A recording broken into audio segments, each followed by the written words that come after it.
Oh, mais Bourvil vient de nous rejoindre. Mon vélo. Oh la vache, c'est dur. Qu'on refasse cette intro d'émission, par pitié.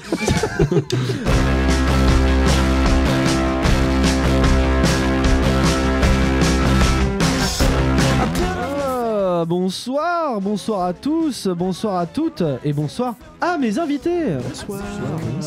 On me dit donc, on a fait une intro toute rocambolesque et là on a l'air d'être très timide, messieurs. Ouais, on passe un extrait de ce qui vient de se passer avant. Exactement. Principalement sur cette imitation odieuse de Bourvil qui doit... Mon vélo. On l'avait. Ouais. Déjà la première fois, c'est pas la peine de la refaire. En tout cas, bienvenue pour ce nouvel épisode de Chuck. Ça faisait longtemps. Ça faisait, je crois que le dernier épisode date d'il y a au moins 2 mois, au moins 2-3 mois. On va dire que sans trop étaler ma vie, j'ai eu pas mal de changements. Par exemple, un nouvel emploi. Hey, bravo. C'est horrible, c'est-à-dire que j'ai dit un nouvel emploi et j'ai commencé à applaudir pour que vous me l'applaudissiez. Tu t'es lancé tout seul. C'est catastrophique. Mais du coup, j'espère en tout cas avoir un peu plus de temps pour cette activité qu'est le podcast que j'aime beaucoup. Avec moi ce soir, 3 invités, enfin 2 invités et puis maintenant un pensionnaire. Je suis résident. Vous êtes sidekick de l'émission. Vous êtes tout bonnement résident. Vous êtes réalisateur, monteur, cadreur. Vous êtes finalement le couteau suisse de l'audiovisuel. Vous êtes Flavien Caron. Eh oui, c'est moi. Devant Bercy. Deux invités qui sont jamais venus pour l'instant dans Chuck.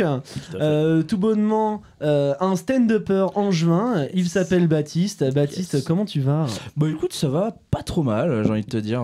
Donc présente-toi un petit peu. Donc tu es stand-upper. Ouais, exactement. Alors moi, stand-upper. Stand-upper. Ouais, c'est-à-dire que je me lève. Tout bonnement. Tout bonnement, je me lève. C'est dans le lever. Ouais, je m'assois et je me lève. C'est tout ce que je fais. Non, en vrai, ça va faire 1 mois que je fais des blagues sur Angers et un petit peu sur Nantes aussi.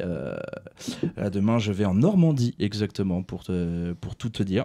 On s'est rencontrés assez récemment parce que j'ai commencé un peu à m'intéresser à la scène angevine du stand-up. Grosse scène angevine. Ouais, grosse scène. Qui se développe de ouf. Et d'ailleurs, petite promo, on fait notre premier festival d'humour, Main Joke Festival, le 3, 4 et 5 juin de cette année. Et on va sûrement faire venir du très beau monde. Et ça se passe où ? À Angers. De toute façon, toutes les infos seront en description du podcast et on en reparlera bien sûr à la fin quand on fera le tour des promos de chacun. Deuxième invité, c'est aussi sa première fois dans Chuck. C'est mon premier podcast aussi. C'est ton premier podcast. Ouais, c'est pareil pour moi. Hein. Eh ben, je suis très heureux de vous dépuceler les gars, d'un point de vue auditif. La classe. J'adore. Là, en termes de finesse. Et le cul. En tout cas, je suis très heureux de vous recevoir. Du coup, Étienne Moustache sur les internets. Tout à fait, c'est moi-même. Comment on pourrait te décrire ? Tu es créatif au sein de cette grande structure angevine qui est la Redbox. Moi, je suis assistant chef de projet, c'est ce qui a marqué sur mon contrat CDI. Eh bien, très bien. Donc, nous recevons Étienne, assistant chef de projet. Ça fait très corpo quand même comme nom. Non, mais ouais, moi, du coup, je travaille avec Amixem, d'une grosse chaîne YouTube française, aux plus de 7 500 000 abonnés. Recruté depuis... Pardonnez-nous, s'il vous plaît. D'être des simples moldus. Recruté depuis 2 ans, du coup, par le chef. Donc, en gros, pour les gens qui ne connaissent pas, voilà, Amixem, grosse chaîne YouTube en tout cas. Et du coup, toi, t'es arrivé dans la team il y a de ça 2 ans parce qu'il avait envie d'avoir du monde, quoi. Très simple, très rapide. Il adorait faire des vidéos. Enfin, il adore toujours faire des vidéos à plusieurs. Ouais. Mais les feats avec d'autres youtubeurs, c'était quand même quelques contraintes d'un point de vue planning, etc. Machin. Et il s'est dit, bah écoute, vas-y, on tente le truc. Il voulait recruter 3 abonnés et se faire sa propre team, son propre crew pour pouvoir avancer à 4 sur la même chaîne, avoir une dynamique et tout de crew. Et je crois que la mission est accomplie et réussie. Et nous, on s'éclate de ouf. Donc moi, mon job, c'est d'écrire des conneries et de jouer dedans. Eh ben trop bien. Et ce qui est très drôle, c'est que du coup, en fait, Étienne et moi-même, nous, on se connaît depuis très longtemps parce qu'en fait, on a fait du théâtre quand on était plus jeune, mais pas du tout dans le même endroit parce que moi, je viens du sud Mayenne et toi, tu viens des Deux-Sèvres. Cette information aura de l'importance pour ce dont nous allons parler aujourd'hui. Et du coup, on s'était rencontrés lors d'un festival, mais on devait avoir genre 13-14 ans, une connerie comme ça. Non, un peu plus. Un peu plus parce que je crois que je venais juste d'avoir mon permis ou c'est l'année d'avant. Donc 17-18 ans pour moi. Mais toi, moi, je suis plus jeune, donc je devais avoir quelque chose comme 15 ans. Et en tout cas, ce qui est fou, c'est que ça va accrocher direct. Ça avait accroché direct à l'époque. Et du coup, en fait, quand moi je me suis installé sur Angers récemment, et ben en fait, tu l'as vu via les internets. Ouais, on s'était quasiment jamais revu depuis. On s'était quasiment jamais revu et du coup, on a repris contact et je t'avais parlé du podcast et tu m'as dit, bah écoute, si à un moment il y a l'occasion, je suis déter. Pour mon plus grand plaisir. Tout à fait. Ouais, j'ai toujours voulu faire des podcasts audio. Ouais. J'aurais aimé qu'on pushait un peu sur la chaîne. Peut-être que ça viendra un jour ou quoi. Max adore ça aussi, mais bon, c'est encore un truc en plus. Des podcasts en live et tout, c'est encore une. Max aimerait beaucoup refaire du live. Ouais. Mais c'est un bordel monstre quand t'as un planning comme le sien, tu vois. Et du coup, même Thomas 2 heures, qui est dans la team, est un gros podcasteur. Donc Thomas qui a été fait partie du recrutement avec aussi. Nous, tout à fait, machin. Et du coup, le fait de le voir faire du podcast, ça m'a encore plus envie d'en faire. C'est ça, lui, il a un podcast cinéma qui s'appelle Parlons Péloche. Exactement. Où il parle de films. On fait la promo de tous les copains, finalement. C'est clair, ouais. Tout à fait. Eh ben, en tout cas, super. Les gars, je suis hyper heureux de vous accueillir, en tout cas, ou de vous réaccueillir pour Flavien. Et je suis d'autant plus content, c'est parce qu'aujourd'hui, j'avais envie de parler, en tout cas, d'un sujet que déjà à l'époque, quand j'avais fait mon précédent podcast qui s'appelait Gamin, qui est encore disponible sur YouTube, je mettrai le lien dans la description pour ceux que ça intéresse. C'est un podcast qui parlait d'adolescence. Il y avait un sujet qui me travaillait beaucoup parce que c'est quelque chose que j'ai vécu. C'était sur ce sujet, finalement, de grandir à la campagne. Parce qu'aujourd'hui, moi j'habite en ville. Je sais que toi aussi, Flavien, tu habites en ville. Oui. Voilà, tout bonnement. Que toi, Étienne, bah, tu as déménagé aussi pour le taf et que maintenant tu habites aussi sur Angers. Et toi, moi, je suis resté à la campagne. Tu es resté à la campagne, mais tu as eu quand même J'ai eu une vie angevine pendant un an. Et en fait, j'en ai même. Donc moi, c'est un sujet qui me parlait beaucoup parce qu'en fait. Quand je suis arrivé dans les études supérieures, quand j'ai quitté ma Mayenne natale, je me suis retrouvé en fait avec des gens qui eux aussi avaient vécu à la campagne, mais j'ai découvert aussi toutes ces personnes en fait qui ont grandi en ville et je me suis rendu compte des différences en fait dont on ne parlait pas forcément et qui sont quand même là. Et du coup, je voulais savoir déjà, je vais vous lancer sur une question. Comment vous avez vécu un petit peu cette adolescence et même le fait de grandir, en tout cas moi pour ma part de mes 0 à mes 17 ans dans un milieu campagnard, par exemple Baptiste. Bah écoute, moi je l'ai plus ou moins bien vécu parce que j'ai été j'ai jamais vraiment eu de potes à la campagne jusqu'à mes 15 ans. Déjà, c'est quoi ta campagne? Feneux. C'est quel département? Feneux, c'est 3e couronne d'Angers, c'est Maine-et-Loire. Ok. C'est à 20 minutes d'ici. Quand tu dis d'ici, c'est d'Angers, on enregistre le podcast à Angers. On habite tous dans le coin. Un campagnard de Mayenne. Ouais. Un de Maine-et-Loire. Ouais. Un des Deux-Sèvres. Et Flavien? Pareil, Maine-et-Loire. Maine-et-Loire, donc 2 Maine-et-Loire, ok. Ouais. Ok. Très bien. Maine-et-Loire. Excuse-moi. Non, pas de souci. Mais il y a des châteaux partout. Ok, ça marche. Celui que les chèvres. Oui, moi j'ai des vaches personnellement, mais bon après c'est comme chacun voit un midi à sa porte. Mais... chacun ses bêtes. Chacun ses bêtes. Moi j'avais des voisins, tout bonnement. Ah oui, bah c'est bien déjà. Alors moi pour te dire, j'ai un champ derrière moi, un champ devant moi, un champ sur l'autre côté. J'ai des champs partout. J'ai une route qui mène à ma maison et c'est tout. Et champ de blé, champ de vache. Et du coup on t'a un peu coupé, mais comment tu vivais un peu Bah écoute, moi le truc c'est que je vivais en campagne, mais campagne profonde. Et mes potes habitaient dans le bourg de Feneux.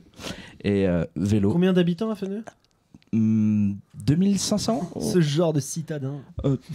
2500, 2500 habitants. Pour te dire, moi j'ai été au lycée Chevrolier à Angers et il y avait 3000 élèves. C'est-à-dire qu'il y avait plus de monde dans mon lycée que dans ma ville. Bah, vous êtes pas prêts pour ce que je vais vous dire. Vas-y, continue. Et du coup, du coup, moi j'avais 3 km à faire en vélo pour aller jouer au foot avec mes potes. Tous les après-midi. Donc en fait, t'arrivais, t'es déjà claqué. Ouais, et puis c'est-à-dire. T'arrives fait les gars, je fais le goal, ok. Oui, puis de toute façon, moi, c'est-à-dire qu'avec mon physique, je l'ai depuis tout petit, donc si tu veux. Donc goal tout le temps, ouais. Ou alors à la pointe de l'attaque et je bougeais pas. Ouais. C'est tu vois, le plot, quoi. Sort de mettre quelques buts. Pour les gens qui écoutent et qui n'ont pas forcément le visuel, enfin qui n'ont forcément pas le visuel. Tu es ce qu'on pourrait appeler avoir un physique généreux. J'ai un très généreux en bon point, on peut dire. Ce que je partage aussi. Donc, oui, mais on est trois. Il a commencé mais en hauteur, lui. Ouais, c'est clair. Cette minorité là de mecs fins. Pour le coup, je suis une minorité visible. mais tu le mets à la même taille que nous, c'est le même point. Ouais, c'est ça. Ouais, oui. Je triche. Donc la blague, c'est le fait. Je le rappelle pour ceux qui n'auraient pas écouté les épisodes précédents. Flavien est une personne de grande taille. Ouais, effectivement. qui avoisine le 2,10 m. C'est dit. Pratique. C'est dit. Et si jamais vous voulez en savoir plus, écoutez l'épisode gamin qui était avec Flavien où on parlait justement de cette taille mirambolesque. Restez jusqu'à la fin du podcast, on vous dira nos poids. Et si vous les trouvez dans les commentaires, vous avez gagné rien du tout. Vous faites ce que vous On va voulez. faire une rêve de campagne, vous aurez gagné un panier garni. Car généralement, les concours de pétanque, c'était ça les lots. Hein. C'est panier garni et le jambon. Le jambon, ça ouais. c'est incroyable. Ton poids en saucisson, Ah en ouais, ce que c'est tu ça. veux d'ailleurs, Ouais, ton poids en c'est ce que ça, tu c'est veux. ça. Bah, un point en saucisson, moi techniquement, ça faisait bouffer tout le quartier. Hein. donc, donc tu disais, pardon. Donc le foot à 3 bornes. Ouais, le foot à 3 bornes, les copains à 3 bornes, les soirées à 3 bornes. Et le permis qui arrivait très très tardivement. Du coup, le vélo, ça a été mon moyen de locomotion premier, quoi. Ouais, Mais vraiment. la mobilité en campagne, c'est un. Ouais, point, bah, De toute façon, je pense que c'est le point principal qui est limite en fait. Ouf, voilà. Ouais. Est-ce qu'il y en a autour de la table qui avaient été ces espèces d'enfants de bourgeois qui avaient une mobilette? Moi, j'ai eu une 50 cm. Oh là là. Excusez-moi, pardon. Ah non, mais alors ça, pourtant, j'avais l'impression d'avoir une des plus claquées de tous mes potes, alors que tu vois, tu te plains quand t'es gamin, alors que c'est un truc de ouf, tu vois. Mais ouais, la mobilité en campagne, c'est fou. Surtout que moi, alors, si on veut faire un peu le parallèle, moi j'avais un village, tu parlais de quotas et tout, il y avait plus de monde dans mon collège que dans mon village. Ah ouais. Moi, mon village, je pense que c'est 50 personnes. Alors, c'est pourtant un village, ce n'est pas un lieu-dit. pas une commune, on va pas aller jusque-là, mais moi, si vous voulez visualiser, c'est un croisement. Ok. Voilà, il y a un carrefour et des maisons des 4 côtés. Ben, voilà, c'est tout. Donc, 50 habitants. Deux classes de 6e. Ah bah, clairement, c'était ça, mais avec plus d'âge, du coup. Avec un peu plus de... C'est-à-dire, en fait, les habitants tenaient dans un bus. Ouais, je pense que oui, totalement. Minibus, clairement, minibus. Je pense que tu pouvais évacuer la ville avec un minibus, ouais. Avec un gros scénic. À la limite. Ouais, et c'est ouf, c'est que j'ai déménagé quand même à un moment et je suis resté dans le même village. J'ai fait d'un bout à l'autre. Bah, écoute, on partage un peu la même histoire parce que moi, bon, à côté de toi, moi, c'est une mégalopole. Il y avait 416 habitants au dernier recensement de 2005. Waouh. Ma mère était secrétaire de mairie à l'époque, donc je l'ai su. 416 habitants. Et du coup, pareil, en fait, on était dans le bourg, donc 416 habitants, et en fait, mes parents ont dit non, on va déménager. On a déménagé d'1 kilomètre dans le hameau qui était à côté, dans une espèce de tradition familiale qui est reprendre la maison des grands-parents. Mais estime-toi heureux, 1 kilomètre, moi tu sors du village. Hein. Mais réellement, je rigole pas. Après, nous, ce qu'il y a, c'est qu'on faisait 1 kilomètre, c'était pas 1 kilomètre dans des rues. Hein. Ouais. C'était, tu traversais un champ d'1 kilomètre et t'étais dans le hameau. Et c'est marrant, mais moi aussi, en fait, moi j'ai vécu dans le bourg de Feneux jusqu'à mes 10 ans. Mes parents ont acheté une maison au fin fond de la campagne, mais de Feneux, à 3 km. Donc c'est vraiment pareil. On a déménagé dans le même village. Et toi, Flavien, t'as fait ça aussi? Alors moi, en fait, mes T'as parents... déménagé d'1 kilomètre? Moi, j'ai pas déménagé Ah, d'un boum, kilomètre. nul. J'ai La honte, déménagé la de honte. plusieurs kilomètres. Oh la chouine. Non, mais moi, j'ai des parents qui étaient originaires de campagne, qui se sont retrouvés sur Angers quand ils ont fait leurs études au lycée. C'est là où ils se sont rencontrés. Stylé. Et après, ils ont un peu vécu, ils ont déménagé plus d'une dizaine de fois. Et la maison dans laquelle j'ai vécu le plus de temps, en fait, j'étais à 18 km d'Angers. Donc, Dans un joli bourg qui s'appelle Savenière. ouais. En fait, t'as toujours connu la proximité avec une grande ville, quoi, presque. Ouais, mais le seul truc, c'est que... Alors, on avait la chance d'avoir une gare SNCF dans notre village, Okay. ce qui est quelque chose qui est assez fou. Stylé. SNC quoi? C'est ça. Oui. Mais par contre, on avait, je sais pas si vous, c'était la même chose, le même bus qui passe une fois le matin, une fois le soir, Ouais, parfois le tout à midi. fait. Ah non. Oh là, il est fou, lui. Et sinon, c'était le vélo. Donc, c'était 20 km de vélo pour venir à Angers. Excusez-moi Quand je voulais y d'intervenir. Vous aviez des bus? Ouais, mine de rien, il y avait un ramassage scolaire dans mon petit village de merde là. Bah oui, moi aussi en fait il y avait un bus qui passait pour aller chercher les gamins. Mais vraiment, on est sur les gamins. Enfin, on allait au collège avec un bus, mais genre même pour aller au lycée, ma daronne. Alors il y avait un. Alors pour le lycée, c'est une autre affaire. Voilà, moi c'est ça, c'est qu'au lycée j'ai ma mère tous les matins devait m'emmener à 5 km en voiture pour que je prenne un bus de 3 quarts d'heure pour enfin arriver au lycée. Donc en fait, je me levais, ma mère m'emmenait pour être à 6h15 à l'arrêt, pour que je commence les cours à 8h05 quoi. Ouais, bah, du coup, je vais faire un parallèle tout de suite. Donc moi, il y avait le ramassage pour l'école primaire et le collège. Et par contre, pour le lycée, donc à Bressuire, moi j'étais au lycée à Bressuire, et j'avais exactement ça, j'avais 5 km à faire d'aller à l'endroit où il y avait l'arrêt de bus qui passait sur le gros axe Parthenay-Bressuire. Et sur un axe, là, c'est... Ah ouais, axe Parthenay-Bressuire, mais c'était l'autoroute pour le moment. Vraiment. Et j'avais 5 km à faire en mobilette, moi, en 50. Et alors attends, le périple c'était fou. Non, mais je devais faire 5 km en 50, garer ma moto dans une grange d'amis à mes parents qui était à 800 mètres de l'arrêt de bus. Alors pour les citadins qui nous écoutent, une grange, comment on pourrait expliquer ça? C'est genre une alors vous voyez un garage, vous voyez une cave, c'est un hall de gare. vous voyez une cave. Pas en sous-sol, genre elle est à côté de votre habitation principale. Voilà. Et à côté de l'habitation principale, et là bon, ça va paraître fou pour les gens qui habitent en appart. Ouais. Dites-vous que cet endroit dans lequel vous n'habitez pas est généralement 2 ou 3 fois plus grand que votre maison et qui sert à stocker des bouts de métal qui traînent. C'est même pas une plus-value en plus. Non, Quand tu es agriculteur, ça sert à garer ton tracteur. Exactement. Voilà. Moi, alors un tracteur pour les citadins qui nous écoutent, c'est genre le truc qui vous fait chier sur la route. Voilà, exactement. C'est exactement. Bien joué en même temps. C'est son métier, il est mort. Excuse-moi, je fais des blagues. Fais une blague. Yes. Ça a été nul, ça aussi. mais voilà, du coup, en tout cas, donc tu disais déposer ton truc dans une grange. Ouais. Et après, j'avais encore 800 mètres à faire à pied. Et sauf que dans tout ça, faut dire aux gens que j'ai jamais été un professionnel du stand-up, donc je me levais toujours un peu à la bourre. Ouais. J'ai loupé plein de fois le bus, mes parents ils devaient m'emmener à Bressuire en catastrophe. Enfin bref, c'était vraiment pas facile. Non, ferme ta gueule, Étienne. C'était vraiment chiant, surtout pour aller faire une demi-heure de bus de merde. C'est chiant le bus. Par contre, et toi Flavien, du coup, toi t'étais interne? Non, pas du tout. Non, moi je prenais le train, donc c'est pareil, horaire, je prenais le train à 7h10, mais la gare était à 1,5 km de chez moi, donc je prenais le vélo pour aller jusqu'au train. Ok, quand même. En fait, la gare est pas très loin du lycée, donc c'était ce qui était pratique, on va dire. Et par contre, pour le retour, comme il n'y avait pas forcément de train aux horaires où je partais, parce que je faisais du sport aussi des fois sur Angers, où on avait des horaires où on finissait pas forcément très tôt. Je pense surtout quand j'ai fait 1 an de fac et j'habitais encore chez mes parents à ce moment-là. Je faisais le bus qui m'amenait à la ville la plus proche de chez moi, qui était encore à 7 km de chez mes parents.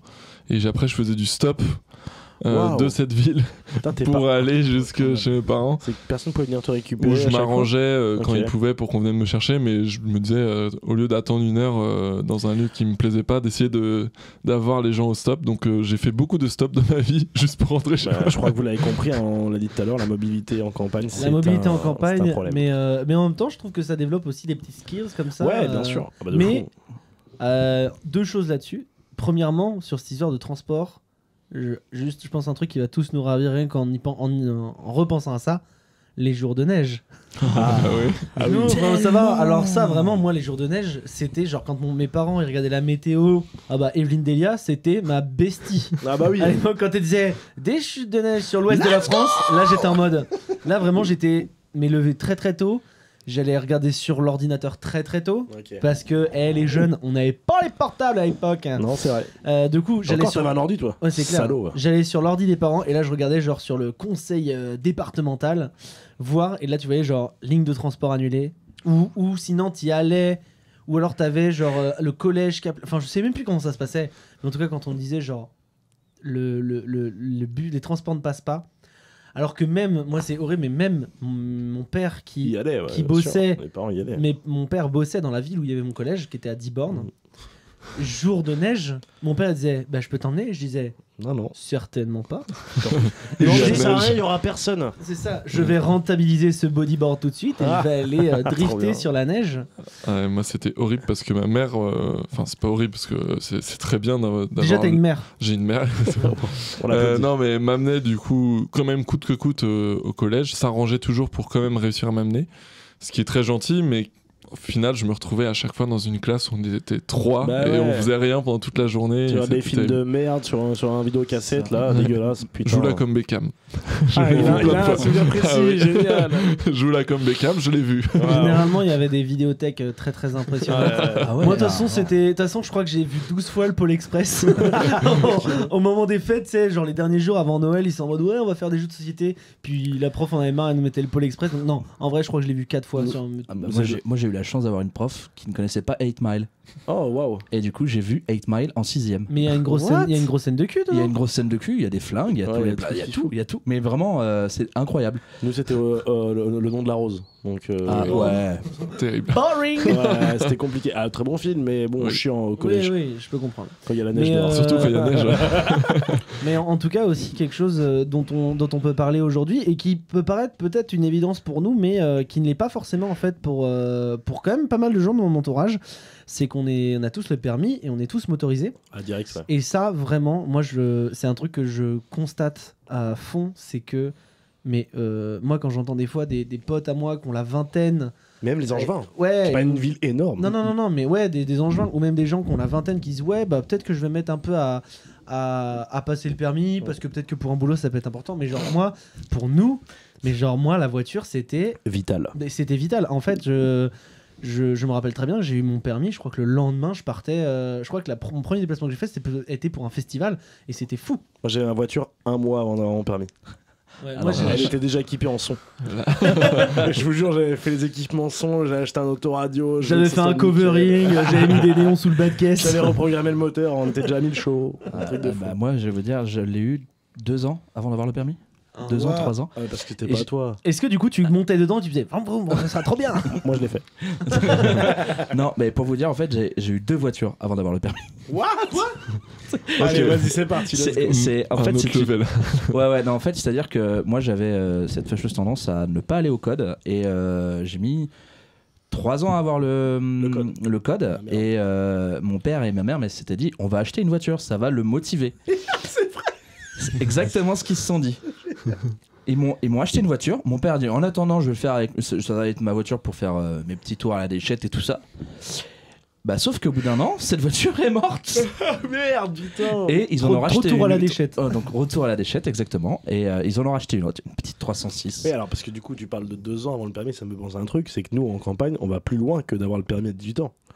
Pour certains d'entre nous, on fait la conduite accompagnée dès 16 ans. C'est exactement moi, c'est ça. Et c'était ça en fait. Pareil. Mais il y a beaucoup de gens en campagne, moi je sais, on sait ça. Parce que c'est un truc tout con, c'est que tu dois faire normalement plus d'heures en auto-école quand tu fais pas forcément la conduite accompagnée. Ouais. Et en fait, dans un village de 416 habitants au dernier recensement de 2005, il n'y avait pas d'auto-école. C'est vrai. C'est exactement pareil. Et puis ce qui est très drôle, c'est que moi j'avais vraiment. Je crois que j'ai appris à conduire un tracteur avant d'apprendre à conduire une voiture parce que je traînais beaucoup avec les fils d'agriculteurs, étant donné que ça composait quand même 80% de mes connaissances en tant que jeune en fait au village. Du coup, en fait, c'est là où je voyais que pour les agris, leurs fils ou leurs filles, mais c'était surtout les gars. C'était de la main d'œuvre gratuite à partir de 12 ans en fait. Mais tellement. Moi j'ai vraiment eu c'est pour ça que j'ai eu la 50 très tôt parce que du coup vous parliez de 1 km, 2 km, moi mes potes ils étaient à 10 km. Ouais. Donc en vélo, fallait avoir une petite motivation et puis j'ai toujours été un peu flemmard. Et puis en vrai non, c'est que du coup ça me faisait faire de la grosse route pour aller jusqu'à là-bas. Bah de ouf. Et du coup même mes darons ils étaient pas hyper chauds que je fasse ça en vélo tout le temps quoi. Et donc moi 14 ans c'est pareil, 14 ans et un jour j'avais la 50 le BSR et par contre mais quel souvenir, là l'été si je pouvais j'aurais adoré garder ma 50, c'était génial, on traînait, on passait nos journées à rouler. Ouais, c'est ça. C'était trop mais bien. moi j'ai pas connu ça. Il y a que moi qui ai eu un 50 cc du coup. Moi je me rends compte je me rends compte maintenant avec le recul des nuits à rouler pareil de faire Angers-Savenière en vélo avec une lampe frontale sur la tête parce que donc Angers-Savenière c'est combien de bornes? C'est 18 km. Voilà. Oh la vache. Parce qu'en fait il y avait une soirée avec des amis mais il fallait que je sois chez moi le lendemain matin que des choses où en fait je m'étais dit mais j'en ai marre de rater toutes les soirées qui se passent avec des amis qui n'ont pas le souci de transport et choses comme ça, et ma seule manière en fait d'y aller, en tout cas de revenir, c'est d'y aller en vélo. Ouais. Mais ça les fêtes, c'est vrai que, et même la vie sociale, c'est quelque chose en fait que je vois qui est très différente avec ce qu'on a pu ce que d'autres gens ont pu vivre en ville. C'est-à-dire que nous, l'accès à la vie en fait la vie sociale, c'était tes potes de primaire, les potes de ton village. Moi j'avais une toute petite école primaire pour vous dire en fait, genre tu cumules CE1, CE2, CM1, CM2, les 4 classe, on était 17 au total. Ah, ok. Il y avait une CE1, 10 CE2, 3. Bah oui, parce que c'était l'école du village. Et on était 416 au dernier recensement de 2005. Donc... Ta mère était pas secrétaire à la mairie, toi? Si, tout bonnement. Et du coup, en fait, bah, t'étais pas grand monde. Et genre, moi, je traînais avec les 5-6 personnes en fait, avec qui j'ai été de mes 3 ans à mes 10-11 ans, en fait. Et que j'ai gardé après. Et en fait, moi, toutes les conneries que j'ai fait de mon village, c'était avec un gars. Ouais, parce que moi, ils habitaient pas à côté de chez moi. Il y avait personne à côté de chez toi. Non, mais il y avait réellement, il y avait pas de jeunes dans mon truc. Donc toi aussi, une 50, c'était un peu primordial. Ah, moi, j'ai habité dans le bourg, en fait, et du coup, j'avais 1 ou 2 potes avec qui je traînais et avec qui on a fait un peu les 400 coups, mais les 400 coups dans un village de 416 habitants dernier. Et puis socialement, j'avais pas de portable, pas encore. Enfin, c'était pas encore trop acquis à l'époque. Moi, j'en ai eu un qu'à partir de 15 ans, je crois. Il fallait que ça capte.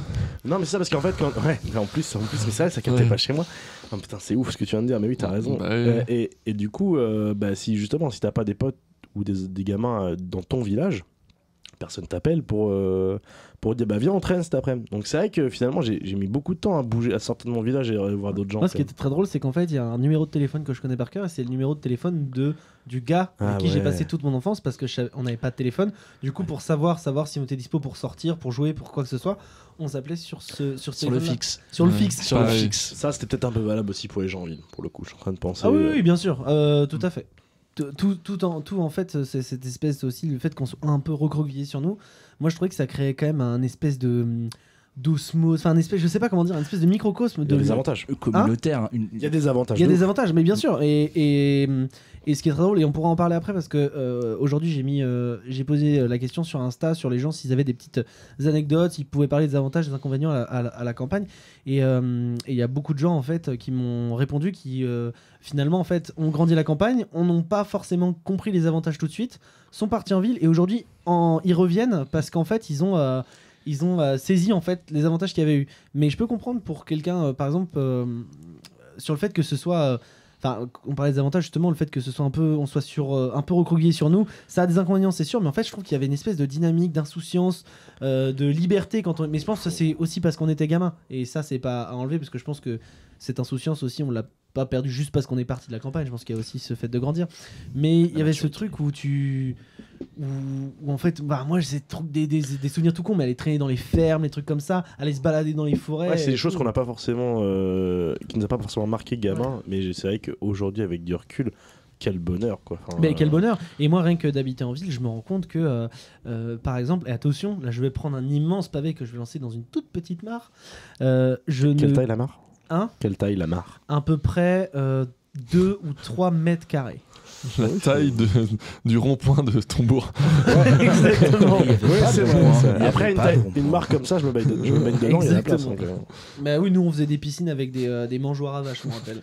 Génial. Et je sais plus où j'en... Oui, je ne vois pas... Donc là, c'est un truc un peu... Je ne comprends pas trop le plaisir, par exemple, d'aller se balader dans un parc. C'est-à-dire que, en fait, je vois aller se balader dans des parcs, choses comme ça, j'ai du mal à apprécier parce qu'il y a cette espèce de volonté de reconnexion avec la nature. Donc ça dépend quel parc, hein, mais je parle un peu d'un parc vraiment de ville. Moi, je m'arrête déjà à aller se balader. Ouais. Donc, mais parce que je suis flemmard, que j'aime pas marcher. Ah oui, je suis entièrement d'accord avec Étienne. Franchement, personnellement, moi, j'ai beau avoir habité la moitié de ma vie, voire même les 3/4 de ma vie en pleine campagne, quand on me disait balade digestive. Ouais, mais ça, c'est un gros cul, let's go. Exactement. Oui, mais ça, c'est parce que c'était vraiment très très relou. C'était un peu la balade dominicale après la grosse bouffe et bref. Mais il y avait ce truc, moi, c'est vrai que non, mais en termes de balade, en termes de forêt, en termes de trucs, enfin. C'était une dinguerie. On avait un terrain de jeu immense, quoi. Et ça, en fait, je crois que je m'en suis rendu compte un peu plus tard. Parce que pour un petit peu rentrer dans les détails de ma vie, moi je me suis pas, surtout au moment de l'adolescence, j'ai kiffé ma primaire, enfin on va dire jusqu'à temps que t'aies 10 ans. Collège, lycée, j'ai un peu plus subi, mais il y a eu du harcèlement scolaire, j'en ai déjà parlé dans un podcast au niveau du collège. Du coup j'appréciais beaucoup moins sortir, j'étais un peu plus renfermé. Et en fait, il y avait aussi tout cet accès à la culture, et c'est des choses qui sont venues sur Instagram quand j'ai posé des questions un peu aux gens. C'est aussi un accès à la culture beaucoup plus restreint, on va dire des possibilités d'activités qui permettent de sortir dans ton quotidien, qui des fois ne sont pas en campagne. On va faire un Et shout-out à tous les points animation jeunesse de campagne en vrai, qui Exactement. permettent de sortir énormément de... Ouais, de ouf. Les familles, le secteur famille rurale, c'est un Famille truc. rurale, j'en c'est profite. incroyable ce qu'ils ont fait. Et en fait, moi j'ai un truc qui m'a un petit peu sauvé. C'est l'arrivée d'Internet. Moi j'ai vraiment, j'ai rentré en fait, quand j'ai pu aller sur un ordinateur, c'était depuis quelques années en fait l'arrivée de la DSL, un accès total à Internet. Et moi je sais que j'étais avec des parents qui n'y connaissaient pas forcément trop, mais avaient un poste informatique avec Internet. Et du coup moi, T'as consommé énormément de pornographie du coup. Exactement. Bien sûr. Non, mais en fait, ça a été vraiment une espèce d'ouverture sur le monde et d'ouverture avec des gens qui avaient des centres d'intérêt qui me parlaient. RedTube ou Pornhub? Pardon, excuse-moi. Non, lui, il téléchargeait Avengers et puis sur Emule et puis il avait le mauvais film. Exactement. Non, mais ouais. Et en tout cas, cet accès Internet, moi je sais que ça m'a un peu sauvé, un peu. Enfin, en tout cas, ça m'a permis Un petit peu exutoire. un exutoire tout bonnement. Parce que c'est vrai qu'au bout d'un moment, en fait, j'avais beaucoup de mal. Il y avait un espèce de moule. C'est un peu triste à dire, peut-être une fermeture d'esprit, en tout cas sur certains sujets, de par plein de choses, de par ma sexualité de l'époque, de par. Moi, je suis végétarien depuis 10 ans. Okay. Donc, ça, ce sera peut-être le sujet d'un autre podcast parce que être végétarien à la campagne À 10 à ans. 13 ans. Ouais, Sachant que t'as des potes qui sont fils d'agriculteurs, dont chasseurs. C'est vrai. C'est vrai. Non, mais c'est vrai que c'était un peu plus complexe. Enfin, je sais pas si vous avez ressenti un peu ça. Vas-y. Moi, personnellement, pour te dire à quel point ça a été un événement, la DSL, on a fait une réunion de village. Ouais. Littéralement, avec un mec de France Télécom qui est arrivé. Nous vous amenons l'ADSL à la Steve Jobs. Incroyable. Je te C'est là où on jure. se rend compte que t'es de 93 et moi de 98 parce que. Ouais, toi, tu l'as pas eu ça. Ah bah non. Mais moi, je Ouais. l'ai eu. Il y avait, alors, t'avais un mec de France Télécom et t'avais le seul mec qui était employé, qui était un cadre de chez France Télécom du village, qui était là. Il avait réuni tout le monde. Moi, j'étais, putain, mais c'est trop bien. C'est Pour la ADSL. DSL. Ouais, Pour la Parce que DSL. avant, c'était les CD AOL. Ah ouais, Ah non, exactement. AOL c'était déjà la DSL. AOL, c'est la DSL. C'est avant, Ah ouais c'était le modem 56K. 56K, ouais. Modem 56K. d'accord. Ouais, Ben, moi, c'était que mon père avait son entreprise en fait en face de chez nous. Donc du coup, pour l'entreprise, ils avaient des accès un peu. Donc je voyais de loin, mais j'avais jamais vraiment manipulé. Ouais. Mais et puis tu parles de la DSL. On est sur de la DSL à 0,8 mégas par seconde. C'est exactement ça. Et c'était incroyable. Avec une page Google existait, mais ça te mettait pas direct sur Google. C'était un truc de dingue. Et ouais. Toi, t'as connu le Minitel du coup. J'ai connu le Minitel. Ouais. J'ai connu le Il y en avait Minitel. à l'entreprise aussi, mais pareil, on n'avait pas chez nous. J'ai connu le Minitel. J'ai connu le. Alors il y avait un truc qui était ouf sur la télé, c'était le télétexte. Je sais pas si vous avez ça. Alors ça, c'est un truc de dingue. C'est-à-dire que À tous les boomers qui nous écoutent. ça va faire le télétexte, Putain, c'était un truc de dingue. C'était une page que tu. Putain, mais quand je pense à ça, mais c'était le Minitel de la télé en fait, mais littéralement. Donc c'était une Smart TV.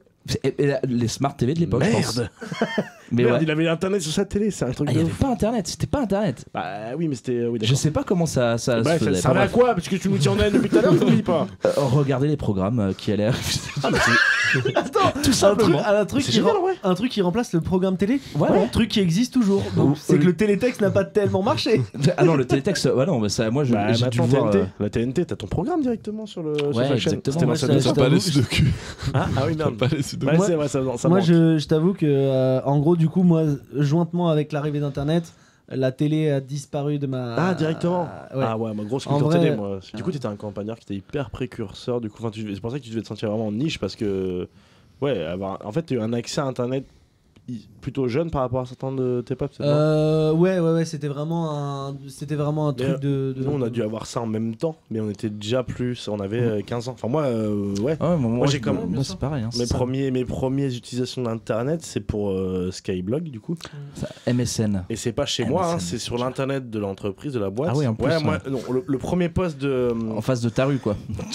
Ouais, non, mais l'histoire est folle. Le premier ordi qu'on a à la maison, c'est un ordi portable déjà. Donc Ah ouais. déjà, Ouais, voilà. ouf, quand même. Mais c'était en mode ordi de famille, quoi. Ouais. Mais mes darons, ils se disent, ça sert à rien qu'on a un ordi fixe, on va prendre un ordi portable. Et ADSL, et ça, j'avais quel âge? Donc l'ordinateur portable, je pense on doit être encore au collège, donc 13-14 ans.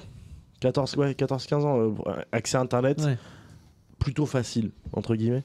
Et, enfin, plutôt facile, je veux dire, il y en avait un à la maison, quoi. Mais par contre, pour capter Internet, Ah ouais, moi, c'est ce que j'allais dire. on n'avait pas de box. Ouais. C'était la box de l'entreprise. Ah, nous on avait une box. Donc j'avais une clé USB avec l'antenne. Ah, mais. Vous étiez un aller, geek. attends, pour aller sur Internet, pour avoir accès un minimum à Internet une fois sur 4, j'étais au bord de ma fenêtre, l'ordi presque dans le vide. Vraiment, genre. Et du coup, j'avais un coussin, comme ça, j'étais au bord de ma fenêtre, parce que c'était une petite fenêtre basse. Donc vraiment, il était posé, mais à moitié sur le rebord, parce que je voulais que ça capte, putain, c'était incroyable, ça marchait pas.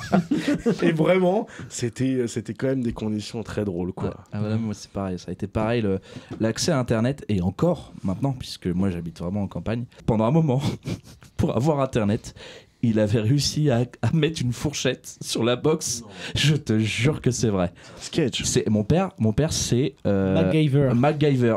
Alors pour les plus anciens, Géo trouve tout. Okay. Tu l'as, ouais. Ouais, vite def. Ouais. Géo trouve tout. La bande à Picsou. Allez, hop, ça c'est fait. La gaffe. Gaston Lagaffe, ouais, exactement. Ouais. Et mon père, là, il m'a sorti ça. Je dis, mais papa, tu sais, là, à un moment donné, il faut changer d'opérateur. En fait, c'est-à-dire que. Tu arrives à mettre des fourchettes dans ton. Ouais, non, ça. J'avoue que j'étais en bout de ligne et je me rappelle justement quand j'étais jeune, c'était le moment où Dofus existait. Et en fait, tout le monde disait ouais, il faut jouer à Dofus et tout. Et moi, j'avais pas assez d'internet pour pouvoir jouer au jeu. Parce qu'en fait, le débit était beaucoup trop faible. J'étais vraiment au bout de. Alors que c'est pareil, il devait falloir genre 1,5 méga pour jouer. Mais bon, et en fait, je sais que par exemple, tout mon collège, j'ai pas pu jouer à ce jeu que tout le monde jouait. Juste parce que j'étais en campagne et que j'étais au bout du réseau de mon village. Et qu'il n'y avait pas assez internet pour y jouer, quoi. On y revient, c'est une forme d'exclusion sociale du coup. Mais du coup, c'était amusant. Pour revenir là-dessus de mon côté, l'exclusion sociale, j'ai pas l'impression qu'Internet, j'ai pas eu. En fait, pourtant comme je te dis, pour aller voir mes potes, c'était un bordel. Donc je traînais pas non plus de ouf en dehors de chez moi, mine de rien. Je sortais beaucoup moins, enfin j'étais beaucoup moins en bande que certains de mes potes au collège. En tout cas de mes connaissances au collège, j'avais pas forcément j'étais toujours entre deux bandes au collège, tu vois, parce qu'il y a toujours des bandes au collège. J'ai dit 4 fois bande au collège. Qu'est-ce que tu faisais dans les toilettes? Je bande au collège. J'ai pas la suite de cette anecdote, donc on va s'arrêter là. Parce que toi t'étais en bande en collège, c'est ça? J'avais une petite bande au collège.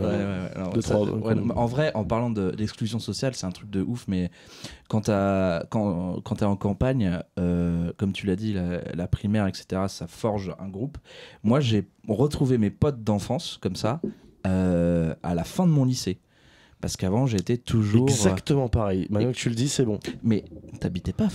non, mais c'est une très bonne remarque. C'est un truc de ouf parce que tu pars au collège, tous tes potes d'enfance qui sont parce que t'as collège privé et public. Ouais. Et alors, du coup, moi, j'avais le collège public, qui était le collège de secteur, qui était à côté de mon village, qui était à Est-ce qu'il y avait ce fameux truc genre, vous êtes au privé, vous faites la prière, et l'autre il fait, vous êtes au public, vous faites tout le temps grève. Bien sûr. C'est exactement ça. Voilà. Moi, c'était à l'école primaire, ça. Il y avait une école privée, une école publique. Un village, il y avait 2 écoles. Ouais, 2500 habitants. D'accord. Moi, c'est une métropole, quoi. Enfin, c'est une mégalopole, le bordel. Là. C'est par rapport à vous. Mais en gros, le seul moment où on se retrouvait entre privé et public, c'était à la cantine et au centre de loisirs. Et on ne pouvait pas se blairer. Et on se foutait sur la gueule. C'est drôle. Tout le temps. Moi aussi, dans mon village, c'était ça. C'était la guerre entre les écoles publiques et écoles privées. À la cantine, ça se réglait à coup de gravillon jeté en primaire aussi. Ça venait des parents et des profs. Ça venait un peu de tout. Ouais, je sais pas, même juste c'était fallait quoi. Là-dessus. Enfin, c'est un peu le côté garde des boutons, je pense aussi, tu vois. Ouais, le truc, complètement. il fallait avoir sa bande, l'autre bande, et en fait, la seule occupation qui pouvait être drôle, c'est de créer une rivalité qui n'avait pas lieu d'être. Parce qu'en fait, tu t'ennuies, quoi. Je vais vous faire un jeu mental. Les rencontres UCEP. Mais oui. Le cross. Ouais, le cross. Les quoi? Tu sais pas ce que c'est les rencontres UCEP? Les rencontres de l'association sportive des collèges, juste comme ça, où tu retrouvais d'autres collèges et tu faisais un cross départemental. Ah oui, le cross. Alors non, c'était pas du cross, nous. Enfin, vraiment, les rencontres UCEP, c'était multisport. Ouais. La chance. Voilà. Exactement. Ah ouais, ça me dit quelque chose, mais alors vraiment. Et là, pour le coup, il y avait toutes les écoles primaires un peu du coin. Donc il y en avait 3-4. Et du coup, on se retrouvait tous les ans à ces rencontres UCEP. Mais c'était les seuls moments où on les voyait, ces types-là. Mais il y avait des rivalités de ouf. Genre, Saint-Jean-de-Marne, c'est des gros cons et tout. Super, Étienne, t'as cancel le podcast. Non, mais le pire, c'était Barou. Les Barou, c'était des fous. Putain, voilà. Il relance un conflit dans le monde, putain. Tu viens de me remettre un truc. Non, mais je suis entièrement d'accord avec Étienne. Par exemple, moi, j'ai rencontré des potes de collège, genre en CE2, où on faisait des initiations à l'athlétisme. Et c'était ça, ouais, aussi pareil. Bah voilà, et en gros, c'était des repérages de clubs d'Angers. Ils arrivaient, ils te faisaient faire un petit concours. Paf, tu passais à la suite et puis c'est ça en forme de mini-jeu. Alors autant te dire T'as été loin toi non Oh bah écoute, j'ai envie de te dire qu'Usain Bolt n'a qu'à bien se tenir. Non mais en vrai non. En lancer de poids, je faisais le poids. Ah, tu rigoles. Ah, par contre, en lancer de poids, t'es bon. Le lancer de poids, je détiens le record du collège Jean Zay. Oh putain. Ouais. Mais attends, on m'avait pas dit qu'il y avait une célébrité autour de la table. Acquis en 2002, le record tient toujours. En vrai, je crois que les rencontres UCM, justement, je pense que c'est un truc très vraiment de campagne. Du coup, je me pose la question, mais je pense que ça peut être qu'un truc de campagne. Je veux dire, il devait pas faire ça. Non, je pense qu'il devait faire ça aussi en ville. Ouais, si vous êtes... attends, référencement. Si jamais vous êtes de ville, est-ce que vous aviez des rencontres inter-collège, lycée ou même des rencontres inter-primaire, maternelle et tout ça? Dites-nous ça pour l'algo. Et pour moi aussi, j'irai voir. Ouais, parce que moi aussi ça m'intéresse de savoir ça. Et je reviens sur ce que vous avez dit tout à l'heure sur les histoires de bandes qu'on retrouve après. Ce qui est drôle, c'est qu'en fait, moi, il y a une bande de village et vraiment, on parlait un petit peu d'exclusion sociale, une chose comme ça. Moi, vraiment, il y a une période où en fait, avec toute la bande du village, moi, je me reconnaissais plus du tout dedans. Ouais, pareil. Et du coup, je me suis vraiment éloigné. Et ce qui est marrant, c'est que mon frère aussi, mais mon frère, il est revenu. Et moi non, moi vraiment je traîne plus du tout en fait avec ces gens-là. Je pense qu'il y a on n'a plus trop de choses à se raconter, plus trop de choses en commun. Et moi ça me fait justement plaisir en fait de parler de tout ce sujet de campagne parce que ce qui est drôle c'est que il y a un commentaire Instagram que j'ai eu sur ma story aujourd'hui et avec lequel je suis assez complètement d'accord. C'est quelqu'un qui m'a dit j'ai cru avoir détesté alors que je pense qu'aujourd'hui ça fait ma force. Ça on doit être beaucoup. Et oui parce qu'en fait ce qu'il y a c'est que ce qui est très drôle c'est que moi j'ai jamais été aussi fier d'habiter en campagne que depuis que je n'y suis plus et où je me suis rendu compte aussi des avantages qu'il y avait et juste j'avais envie de faire une transition qui me paraît aussi important de signifier, c'est que tous les quatre on est des hommes blancs. Ouais. Et je pense honnêtement, sans vouloir non plus trop critiquer la campagne, mais c'est quelque chose qui est, on va dire que en campagne il y a vachement plus des trucs de tradition. Et honnêtement, je pense que pour des personnes de couleur, ou même, et j'en ai déjà parlé avec ma grande sœur, pour des femmes, je pense qu'il n'y aurait pas les mêmes souvenirs que nous. Pendant mon lycée, donc le lycée, il y en avait 800 personnes. Ouais. Il y avait une personne noire. Je crois que c'est à peu près pareil. Et du coup, je me dis que si pour des personnes, et c'est très drôle parce que campagne, internet, surtout ce qu'on parlait tout à l'heure, moi ça me fait penser aussi par exemple à Camini. Maintenant, j'ai aucun souvenir personnellement, même dans les groupes ou dans les bandes de collège, qu'il n'y avait pas une haine où il n'y avait pas de discours racial du tout. Non, c'était pas une haine, mais je pense que c'était une méconnaissance, tu vois. Ouais, mais il n'y avait même pas de... Je me souviens pas de vanne, je me souviens pas... Putain, c'est rigolo, et du coup tu poses... Mais après, on avait, justement, comme tu disais, je crois qu'au collège, il y avait un Renoir.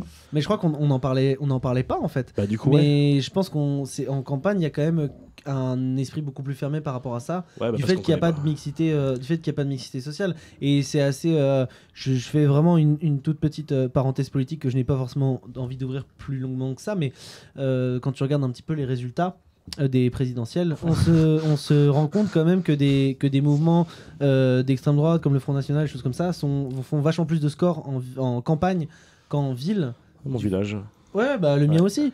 Et du fait qu'en fait, il y a... alors que pourtant, en fait, cette crainte un peu qu'il peut y avoir de l'autre n'est même pas visible. Ouais, en fait, elle sort uniquement des médias. Pour continuer un peu sur les sujets, je regarde un petit peu ce qu'on m'a... Je vais vous en lire 2-3 comme ça, des petites anecdotes qu'on m'a laissées sur Insta quand j'aurais demandé aux gens s'ils ont grandi en campagne et les avantages et les inconvénients qu'ils y trouvaient. Donc j'ai eu les avantages, la tranquillité, la nature. c'est vrai. Oui, non, mais moi, c'est ce que je dis tout le temps. Ouais. Je suis pas Inconvénient, Voir les toujours besoin d'un taxi égale les parents pour aller en soirée. Donc ça c'est vrai, toi tu avais ta 50 cm3. Bah oui, mais sauf que du coup, quand on. J'avais mon vélo. Dans le vélo. Quand tu buvais de crocs, t'avais pas le choix. Moi, par contre, alors il y a un truc qui est fou en campagne, grâce à ça, notamment, c'est par exemple que j'ai appris à changer une chaîne de vélo à 8 ans, quoi. Alors, Enfin, là, c'est tu mets un sujet sur lequel je voulais qu'on aborde. C'est plein de trucs en fait. Par exemple, Voilà. moi, mon activité quand je voyais pas des amis, c'était aider ma mère dans son jardin Ouais. et élaguer des arbres, porter des brouettes de branches. Enfin, en fait, c'est pas du tout les mêmes activités que. Puis en plus, comme l'internet était pas terrible. Je voulais y venir, surtout que dans mon métier, je suis référencé comme quelqu'un qui est bricoleur ou je sais pas quoi, machin, débrouillard. Mais ça, c'est pas. En fait, moi, de base, je me considère pas comme quelqu'un de particulièrement bon bricoleur ou débrouillard. Ouais. Mais c'est là que je me rends compte que, par contre, je suis des quatre, enfin de nous quatre, je suis le seul au taf. Sur la chaîne YouTube, de nous quatre, je suis le seul qui a grandi réellement en campagne. Et je me dis, mais en fait. Ah oui, dans ton boulot. Ouais, dans mon boulot. Et du coup, en fait, mais c'est pour ça que ça mène là-dessus. Je pense qu'on est naturellement plus débrouillard ou qu'on a un peu plus de logique sur des choses matérielles, en tout cas de fabrication, ou de s'en sortir un peu tout seul, de sortir les doigts quand t'as grandi en campagne plutôt qu'en ville. Mais c'est vrai que j'avais l'impression quand j'habitais en campagne d'être d'un pur zebi en bricolage. Voilà. Mais vraiment, genre, mais moi, c'est quand t'es gamin, de toute façon, moi je fabriquais avec des planches et des trucs, je fabriquais des petites voitures, des trucs comme ça, enfin, des choses qui vraiment étaient des tentatives de suicide tous les jours. Mais principalement, habiter en campagne, c'est vraiment mourir quasiment tous les jours d'un jeu ou je ne sais quoi. Ouais, c'est mieux que d'une voiture en ville. Ou c'est vrai. tétanos, si t'as pas de vaccin. Exactement. Et en gros, quand je suis arrivé en ville et que j'ai commencé à traîner avec des gens, ou même par rapport à ma meuf qui elle a vécu plus dans une vie citadine, même si c'était pas non plus une gigaville, mais qui a eu plus une vie de ville. Enfin, en tout cas, j'ai constaté que j'avais plusieurs skills qui pour moi n'étaient pas forcément des skills de bricolage, Oui, mais qui en naturel, fait, quoi. qui est naturel. Ouais. Mais vraiment genre, mais des trucs tout cons, genre tenir une perceuse dans les mains. Et voilà. Il y a plein d'amis à moi citadins qui n'ont jamais forcément fait ça. Et moi, c'est ce que je vis sur chaque vidéo, quoi. Mais c'est vraiment des compétences. On n'a pas l'impression comme ça de les avoir. Mais Et puis moi, pour rajouter ça, j'avais aussi cette impression qu'à chaque fois que je rentre dans ma famille, ben, je suis vu comme celui qui sait pas tenir un sécateur, un machin. Tu sais, c'est un peu la vanne de non, mais bon, Flavien, tu vas gérer dans le jardin et tout ça. Alors que quand je suis en ville, je suis le messie. Quand on rentre, on est justement des citadins qui savent régler la Livebox par cœur et n'importe quel problème sur un téléphone. C'est vrai que moi, en ville, mes potes m'appellent pour genre faire des trous dans les murs, installer des étagères et tout ça. Voilà. Et quand je vais chez mes darons, c'est en mode j'ai un problème sur mon téléphone. Et là, t'as beau leur dire j'ai l'impression que tes tilleuls ils sont. Non, mais mon problème sur mon téléphone, il faut que tu me dises, c'est toi qui connais la technologie future. Moi, ma mère me demande encore d'imprimer les documents pour elle. Bah oui. Alors ouais, que moi c'était il y a pas si longtemps aussi, mec. Copier-coller, par exemple, elle ne connaît pas. Bah ouais. Mais moi, c'est ça que je trouve drôle, c'est que du coup, t'es le débrouillard de la ville. Et t'es encore l'enfant, bon, tu galères quand même, alors que bon, bah, tu sais gérer. Mais moi, mon daron, il est menuisier. Oui, c'est ça. Donc je suis éclaté à jugé, tu vois. Et c'est ça que je trouve très drôle, c'est que du coup la valeur est pas du tout la même. Mais c'est pareil par exemple pour les transports, pour organiser. Quand tu as un départ en vacances ou un truc comme ça, ou un truc n'importe, moi des fois je me dis mais comment ça c'est possible que des gens se prennent autant la tête sur aller d'un point A à un point B. Et en fait, quand j'y repense ensuite, je me dis, mais en fait, ça a été toute mon adolescence de savoir comment j'allais rentrer chez moi le soir. Parce qu'en fait, il n'y avait pas de bus, il n'y avait pas machin, parce que mon vélo, il avait crevé. Et en fait, c'est plein de soucis. Moi, ça me semble le quotidien, tranquille, quoi. Qui sont des choses qui sont planifiées pour des gens qui n'ont pas forcément eu à penser à ça pendant leur enfance. Et moi, c'est ça qui me fait rire. Mais c'est marrant, ce qu'on disait sur le bricolage, le jardin, c'est aussi, si on le fait en campagne, c'est aussi cette notion d'espace. Ah bah de ouf. On en faisait la blague avec la grange tout à l'heure, mais en fait cette notion d'espace, genre... Bah tous des maisons. Ouais. Déjà. Enfin pour la plupart en tout cas. Bah oui. Non. Mais oui, de toute façon j'allais dire pour la plupart, mais oui en campagne on a tous des maisons. Sinon, t'es pas de campagne. Oui, c'est ça. Non, mais tout le monde a des maisons, tout le monde a des jardins. Et même les gens qui n'ont. Putain, Non, mais ouais, c'est bizarre. Même les gens qui n'ont pas de jardin, en fait, ils ont le champ d'à côté, des trucs comme ça. Et t'as des activités toujours. Enfin, t'es beaucoup dehors hein, aussi, je m'en rends compte. Et, Tu fabriques des cabanes. Ouais, tu fabriques tellement. Ouais. La cabane, c'est un épisode, hein, c'est un autre podcast. Hein. mais en tout cas, ouais, tu fabriques des cabanes, tu te balades. Nous, on faisait des cache-cache dans les champs de maïs, des trucs comme ça. Ça ou les cache-cache dans les bottes de foin. C'est vrai qu'on avait de l'espace pour jouer. Moi, je sais que, en fait, je pense qu'on a un budget fringue, vu qu'on les salope à vitesse grand V. C'était quelque chose. Budget lessive. Ou alors, ouais, c'est ce que j'allais dire, un budget lessive ou un budget machine à laver. Ouais. Parce que, ou un budget rapiessage de trous dans les pantalons. Ouais. En tout cas, il y avait tout ça. Il y avait quelques. Oui, pardon. On pouvait sortir, déjà parce qu'on avait des espaces dédiés à nos domiciles, mais aussi parce que c'était plus tranquille qu'en ville. Enfin, tu vois, tes parents, ils ont plus facilité à te laisser partir en vélo, comme tu disais, justement, à te balader en vélo, de faire de aussi grandes distances. Que personne, enfin, il y a très peu de parents qui le feront. Mais moi, ce qui est très drôle, c'est que j'avais un gars qui arrivait dans le lotissement. Je dis le lotissement, pas un lotissement. Sur le lotissement, parce que le village avait un lotissement. Du coup, on appelait le lotissement. Les gens du lotissement. Les gens du lotis. et les gars, et dans le gars du lotissement, dans le centre du lotissement, il y avait il y a des gens qui sont installés, qui habitaient en ville avant. Et du coup, là, ils se sont installés du coup dans le lotis. Ouais. Et oui, bah c'était le temps, on l'appelait comme ça. Et en fait, ce qu'il y a, c'est que la daronne, quand les enfants sortaient pour jouer, elle avait pas l'habitude. Du coup, elle restait à guetter à la fenêtre. Et en fait, il faut expliquer que le lotissement, c'était une route. Cette meuf-là, elle surveillait ses gamins depuis sa fenêtre. Et en gros, elle ne voulait pas que ses enfants aillent au-delà du virage. Elle voulait les voir parce qu'elle était inquiète. Et genre, ils avaient des vélos, mais il fallait pas trop les salir, pas trop les abîmer, des trucs comme ça, parce qu'en fait, elle avait pas l'habitude de voir partir ses gamins à l'aventure. Et c'est vrai que je trouvais qu'il y a une espèce de débrouillardise et d'aventure. Nous, on se tapait des balades immenses, mais on avait genre 8-9 ans, on allait explorer les forêts. Mais je veux voir un film qui s'appelle Au-delà du virage, par contre. Je suis désolé, j'ai besoin de voir ça, genre qu'est-ce que c'est. En parlant de film, par contre, moi, si j'allais pas au cinéma à Angers, parce que déjà, on y allait une fois par an, parce que tu vois, c'était un peu la sortie ciné. Mais c'est vrai, t'as raison.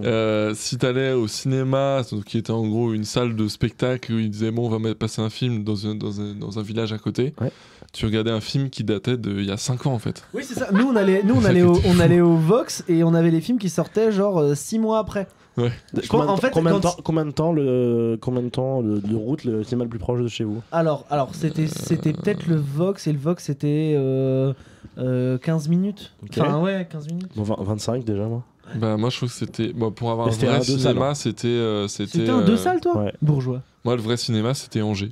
Et sinon, c'était des salles de spectacle où ils disaient. Oui, la salle des fêtes où dedans il y a les entraînements de ping-pong, il y a les mariages le week-end. Et ils installent un rétroprojecteur, pas un vidéoprojecteur. Un rétroprojecteur. Justement, j'avais un commentaire qui disait accès à la culture plus compliqué qu'en ville, moins accessible. Ouais, le McDonald's quoi. Ouais, bah c'est ta culture. Non, mais tu vois, tu parlais du cinéma qui était à 15 bornes, enfin qui était à 25 minutes pour toi, 15 minutes pour moi. Mais rien que. C'est un truc dont on n'a pas parlé, mais les commerces. En fait, genre la boulangerie la plus proche, c'est cette borne. Ouais, pareil. Elle est claquée en plus. Ouais. Moi, je me rends compte que surtout, et en plus, j'étais pas forcément intéressé par ça, mais l'activité du week-end pour les gens, c'était le foot. Le foot, j'allais le dire. Moi, je regardais, j'étais pas du tout dans le club, je m'intéressais pas trop à ce sport-là, mais je sais que à chaque fois, j'arrivais le lundi au collège, tout le monde parlait du match de foot qui avait eu lieu pendant le week-end. Oui, et en fait, c'était le seul lieu, c'était le stade de foot du village ou des villages pour faire quelque chose. Stade de foot en pente qui n'a jamais été entretenu. Et du coup, c'était un terrain de bicross. Mais littéralement. C'est-à-dire que les mecs jouaient avec les bosses, les rebonds. Moi, j'ai joué au foot à Feneux. Je crois que tu faisais une vanne, mais ça a l'air très réel. Non, c'est vrai, c'est entièrement réel. C'est génial. C'est entièrement réel. C'est-à-dire que nous, on avait l'avantage quand on jouait à domicile, c'est que quand on tirait sur une bosse, on savait le ballon par terre. Est-ce qu'il y avait un joueur qui s'appelait Kéké? Et bah, justement, j'allais y venir. J'allais y venir. Parce que tout à l'heure, je vous disais. Biquette aussi. En dehors du podcast, je vous disais que j'ai 2 surnoms. J'avais Bat et Babar. Ok. Babar, c'est un surnom de campagne qui se transmet de génération en génération. Je vous jure que c'est vrai. Je vous jure que c'est vrai, c'est-à-dire que tu prenais le club de foot, tu avais l'équipe senior, l'équipe moins de 17. Moi, j'étais en moins de 17. Et quand on disait Babar, c'était parce que je m'appelais Baptiste, et il y en avait un autre qui était juste au-dessus de moi, une catégorie au-dessus, qui s'appelait Babar aussi. Mais c'était... Il y avait toujours le babar de la... Il y avait toujours un Babar, t'avais un kéké, un Babar. Alors moi, j'ai un pote qui s'appelle Nanou, pareil. Putain, mais. Oui, mais Attends, j'en avais un autre qui s'appelait Paupiette. Je me gigote depuis tout à l'heure, faut que j'aille pisser. Ah bah, si tu veux. écoute, On est passé sur la question pendant le podcast, mais j'ai pas eu le temps d'expliquer un peu moi mon histoire avec la campagne plus récente. Tout à fait. Je disais que j'étais resté en campagne, en fait, je suis resté chez mes parents jusqu'à mes 25 ans. Donc en fait, j'ai mon premier appart, j'avais 25 ans. Enfin non, mon premier appart, je l'ai eu en campagne à 10 minutes de chez mes parents en fait. Parce que j'ai bossé pendant 1 an et demi en fait, vraiment dans un village, Saint-Loup-la-Mairie. RPZ, les fromages de Saint-Loup, vous connaissez? Pas du tout. Et du coup, en fait, il y a eu cette période où au collège, où tu dis, mais c'est de la merde la campagne, il faut vivement qu'on se barre et tout, il se passe que dalle. Et en fait, je l'ai eu tardivement, de mes 22 à mes 25 ans, avant de bouger, ou pendant que j'y vivais réellement. Je me dis, mais c'est génial, c'est incroyable, on paye pas cher, c'est hyper tranquille, c'est beau, ça et là, sent bon. De toute manière, moi, tu vois, là, je vis en appart, on enregistre, pour ceux qui écoutent, là, on enregistre le podcast dans ma chambre. Je vis dans un appart en centre-ville d'Angers, et en fait, mon cœur balance, on va dire, parce que moi, je me rends compte que depuis quelques années, mon souhait le plus cher, en fait, c'est de retourner habiter dans une maison à la campagne. J'ai envie de retrouver quelque chose que j'ai adoré étant enfant, que j'ai détesté pourtant étant collégien, que j'ai commencé à apprécier au lycée et que je me suis rendu compte de la chance que j'avais au moment en fait où vraiment je l'ai quitté et en fait c'est pour mieux y revenir, je pense. Je pense que ça me ferait pareil si je revenais pas tous les week-ends. Ouais. Finalement, moi j'ai l'impression de vivre entre les deux. Oui. Donc du coup, je suis trop content de rentrer le week-end et de voir ce que justement là où j'ai grandi et de voir les avantages. Il n'y a pas du tout le même rythme. Moi je vois ça influe même en fait sur les volontés, mes volontés du moment. Genre en ville j'ai toujours envie de sortir, envie d'aller dans les bars, envie d'aller faire ceci, faire cela, parce qu'il y a 1000 trucs qui est proposé quand j'arrive en campagne, mais rien de tel que me poser et de rien foutre. moi je sais que la chose qui me manque le plus quand je suis en ville, c'est de me dire que j'ai pas assez de place pour avoir un animal de compagnie qui pourrait y vivre, tu vois. En fait, moi, j'aimerais avoir un chien. Et en fait, je me dis, mais c'est impossible d'avoir un chien quand t'es en centre-ville ou dans une ville, en fait. Mais moi, rien qu'un chat, je pourrais. Il y a beaucoup de gens qui ont des chats en appartement, mais j'ai tellement vécu avec des chats qui passent leur vie dehors c'est ça. que je serais pas bien d'avoir un chat un chat tout beau tout propre, ça m'intéresse pas. Moi, je veux un chat balafré avec les oreilles, les oreilles qui coupent un peu et tout. Clair. Alors moi, la chance que j'ai, c'est que j'habite encore en campagne. Oui. Parce que je vis encore chez mes parents. Et en gros, j'ai cette chance. En fait, j'ai vécu 1 an en ville, seul, dans un appartement 20 mètres carrés, un truc. Voilà. C'est le double d'un petit appart parisien. Oui, c'est vrai. Mon Dieu, horrible. Et du coup, quand je suis rentré chez mes parents, alors en plus il y a le fait de rentrer chez ses parents. C'était beaucoup trop grand. Je me suis perdu. Le premier jour je me suis perdu. J'ai appelé ma mère, je dis qu'est-ce qui se passe? C'est ça. On est où là? C'est dans quel quartier la cuisine? Mais c'est surtout que t'as ce sentiment de... Ouais c'est ça, t'es là, tu fais... Là moi là en ce moment avec le stand-up, ma vie est entre Angers et Feneux. Et du coup je fais le trajet en voiture.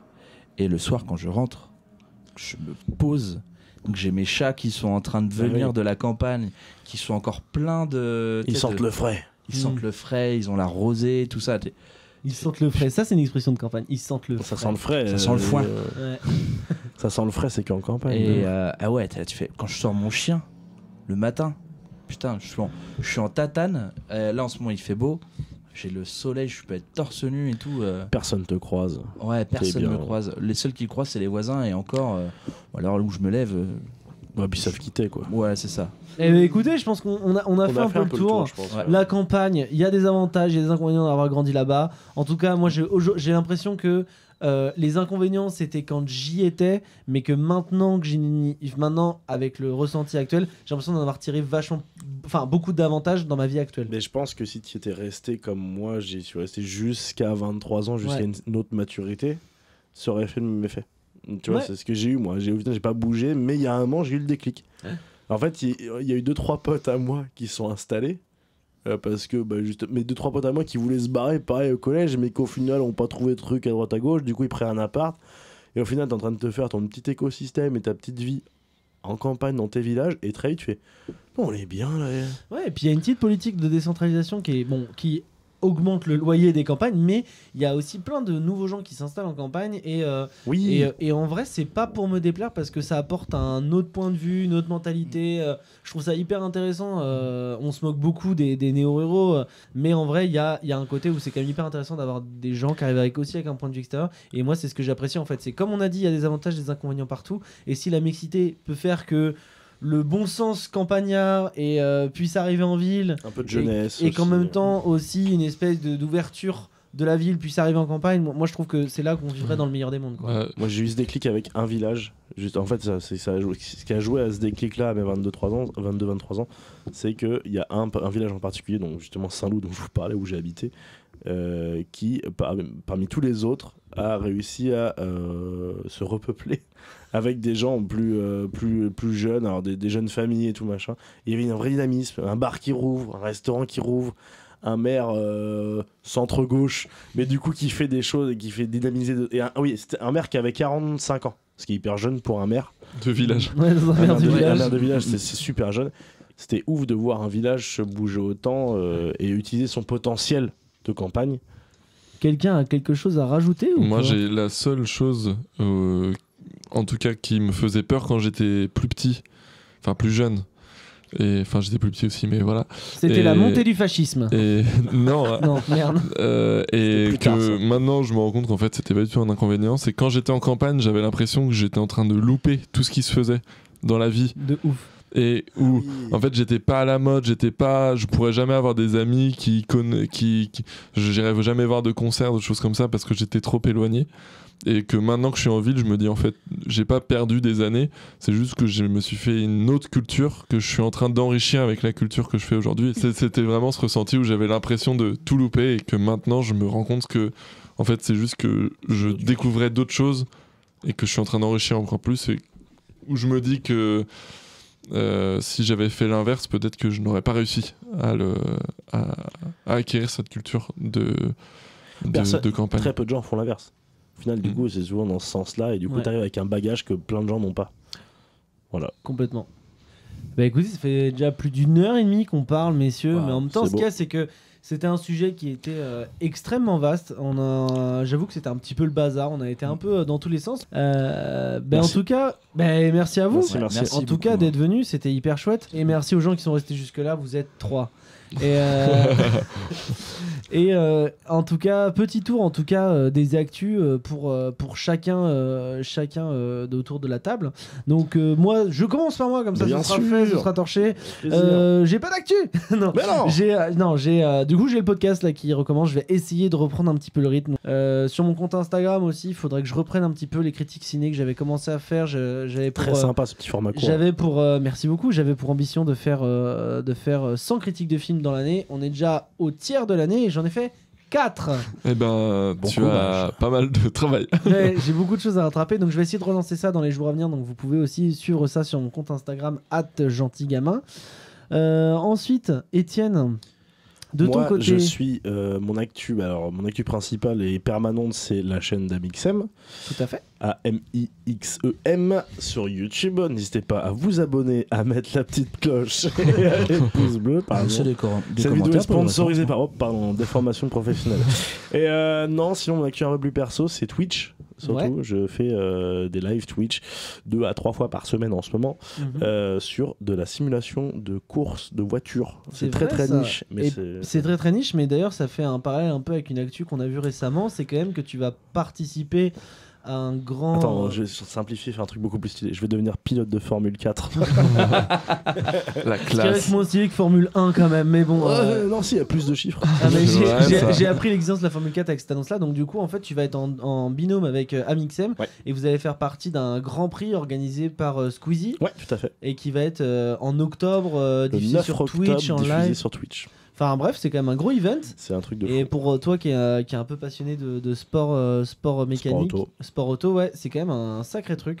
Ouais. Donc on suivra ça de près et tu viendras nous en reparler, bien sûr. Oh, bah oui, moi je suis content, moi, avec plaisir.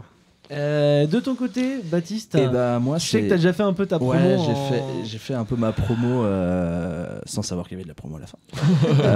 En fait, moi, on peut me retrouver souvent sur Angers. Alors, tous les mercredis exactement pour le 60 minutes de pur plaisir au bar Il Punto. Et on peut me retrouver aussi au Angers Comedy Club tous les dimanches.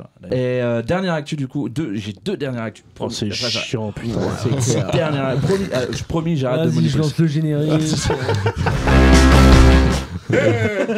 Et donc j'en ai parlé au début, le Main Joke Festival qui va avoir lieu avec le Quasi Comedy Club et le Angers Comedy Club au Folies Angevines et au 122, et le Zigo Fest qui est un festival d'impro qui va avoir lieu le 13 et 14 mai au campus de Saint-Serge à Angers, ouais. On organise le premier festival d'impro sur Angers, et puis voilà. Donc voilà, j'arrête ma promo. C'est bon, il n'y a pas de souci.